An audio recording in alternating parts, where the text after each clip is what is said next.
Hello and welcome to my LMC 4725 gameplay vlog for Alto's Adventures.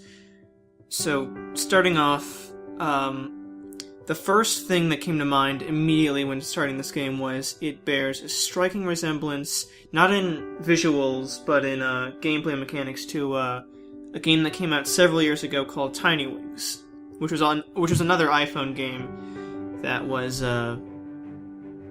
basically it's like a little bird jumping up and down hills. This is obviously like inspired, or the gameplay mechanics are inspired by Tiny Wings, but that's something I noticed. But immediately after starting the game, it throws you into this tutorial, which is basically like the game itself, just sort of in slow motion, and it purposely puts like every possible obstacle you'll have to deal with in your way, and it has little pop-ups that come up and tell you what to do. It's a very effective tutorial. It tells you everything you need to know very quickly in a gameplay setting, and you pretty much get right away what you need to do. It's pretty much an endless runner type game.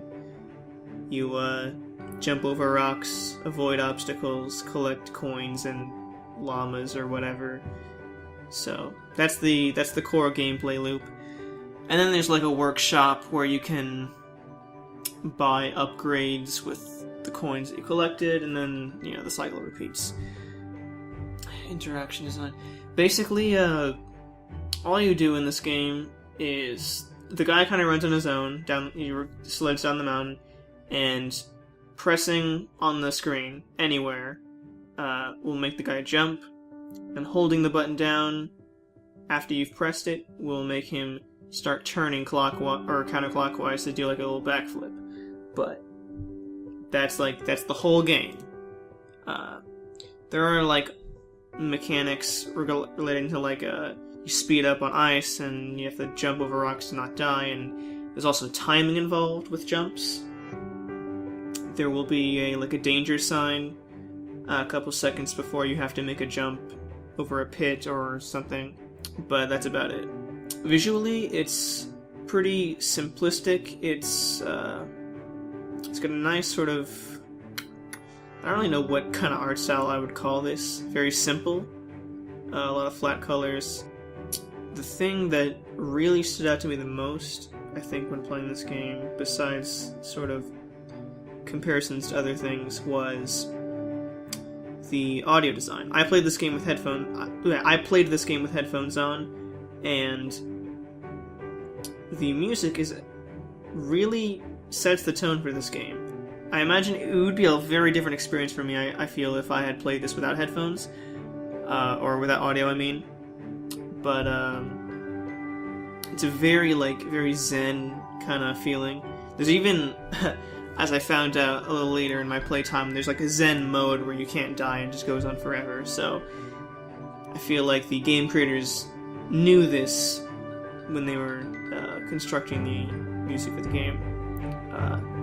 And the music lends itself very much to sort of a casual, like, almost relaxing experience. Like, you don't really get the sense of being stressed when you're playing this. Like, if you're you don't feel, or I didn't feel at least, a huge urge to constantly go for high scores and stuff. Obviously, well, I'm sort of like a completionist kind of gamer, so I found myself wanting to complete these sort of level objectives as fast as possible.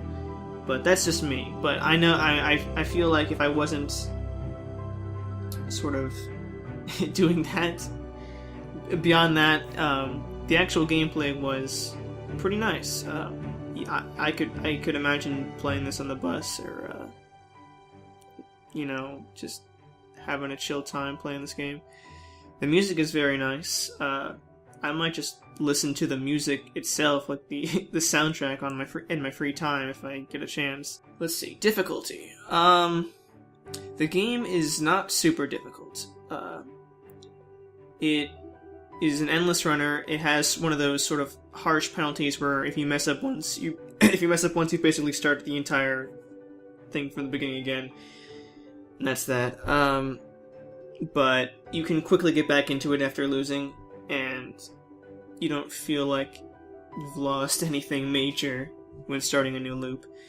I did have a couple of pretty long runs in my time playing, but I didn't notice it getting any, like, significantly harder, even towards the end there. Like, when it came down to it at the very end when I lost, it was just due to, like, a simple mistake or something. So I don't feel like, the gameplay gets harder the farther you get. There are a couple maybe elements like sprinkled in a little later, meant for the longer runs, but generally speaking, it doesn't get harder. It has sort of a pretty simple, like, baseline difficulty that it doesn't really change too much from. Maybe it gets a little bit harder if I got even farther than that, but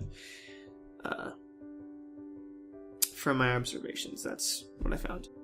As far as strong emotions I felt during gameplay, I would say the strongest emotion was sort of a relaxed state. I didn't feel very stressed. I felt very sort of, zen. Like I could play this for hours on end if I didn't have a deadline. But yeah. As far as engagement goes, it's the kind of game that it doesn't expect you to play for too long. It has sort of those like level goals to strive for, and those will progressively get more difficult over time. But I think it's sort of the kind of game you play in short bursts, or alternatively in a long session if you're just trying to mindlessly do something to, relax or whatnot. As far as narrative goes, there's not a lot of narrative. The plot line is nothing, basically. It's like your llamas are escaping down the mountain, and you gotta catch them. As far as meaningful play, well, the only thing that sort of keeps the gameplay loop going is there's like a level system where you have 3 objectives to complete. And they can vary from do this one thing in a run, or overall, over the course of all your runs, do like 20 backflips or something. And then after you complete those 3, it'll boost you to the next level. The levels don't actually do anything, but if you get up to a certain level, you can unlock characters. And I played enough to unlock the second character, who has like slightly different stats, like they can backflip faster, but they don't build at speed as fast. And that's one of the things that keeps people that would keep people playing the game.